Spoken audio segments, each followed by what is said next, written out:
सेवेतून बडतर्फ केलं पाहिजे आणि जितके पोलीस अधिकारी त्या ठिकाणी असतील, ते कर्मचारी असतील, त्यांना ताबडतोब बडतर्फ करून इतका अमानुषपणे मारहाण झाली की त्या पोलिसांच्या कस्टडीमध्ये मारहाण करतानाच बाबासाहेब आंबेडकरांच्या ऑटो रिक्षावर ऑटो आहे, बाबासाहेब चर्चावर आहे, हे पोलिसांचं त्याच्यावर काट्याने मारतोय आणि त्या रिक्षाची काच फोडतोय.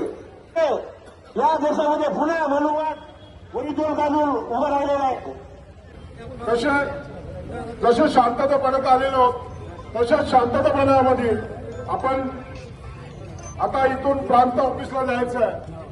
प्रांत ऑफिसला जाऊन आपण तिथं निवेदन देणार आहोत.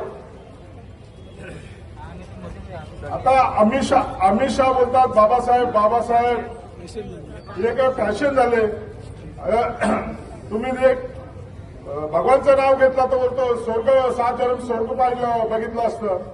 अरे तू 4थी पास आहे आणि डॉक्टर बाबासाहेब हे देशाचे घटनेचे शिल्पकार आहेत. एक 4थी पास तुला काय अक्कल आहे रे? तुझी अवकात नाही ती ते बाबासाहेबांच्या बद्दल बोलण्याची. आपण सगळे आपण या मोर्चामध्ये सामील झाले. मी सगळ्यांचा आभारी आहे आणि आपण सगळे शांततापणाने आपण जसे आलो तसेच आपण सगळ्या प्रांत ऑफिसला एक 10-15 लोक आम्ही आता जाणार आहोत आणि मग तिथून आपण तिथे निवेदन देऊन आपण तिथे मोर्चा आपला समाप्त करू. प्रशासनाचे मी प्रथमतः जाहीर करतो. अमित शाह संसदेमध्ये बोलले जय भीम जय भीम जय भीम बोलले, तात्पुरतं बरं होतं. मग ते किती बोलले आजपर्यंत कुठल्या स्टेजवर ते नाव घेतलेलं नाही आहे. त्यांनी संसदमध्ये एवढं चांगलं नाव घेतलं आंबेडकर आंबेडकर आंबेडकर, ते पूर्ण गाजलं आणि ते बोलले की स्वराज्य भाषाखाली तो त्याच्या पद्धतीने बोललेला आहे. पण आम्ही म्हणतो की त्याने जे केलं आहे ते कृत्य तसं आम्ही करणार नाही आहे. कारण का जे आता अमित शहाने बोललेत ना त्याचा पूर्ण जगभरच नव्हे तर सगळे जेवढे लोक आहेत ना ते निषेध करत आहेत. आणि कर्नाटक सरकारने दाखवून दिलं त्यांना, बाकी लोकांना दाखवून दिलं त्यांना आम्ही सत्तेमध्ये आहोतच, सत्तेमध्ये आहे म्हणे मोर्चा काढणार नाही असं नाही आहे. आम्ही मोर्चाही काढतो. त्या निषेधही केलं आम्ही की संविधान ज्या कारण तोडल्यानंतर काय लोकांना उद्रेक केला ते आम्हाला कबूल आहे.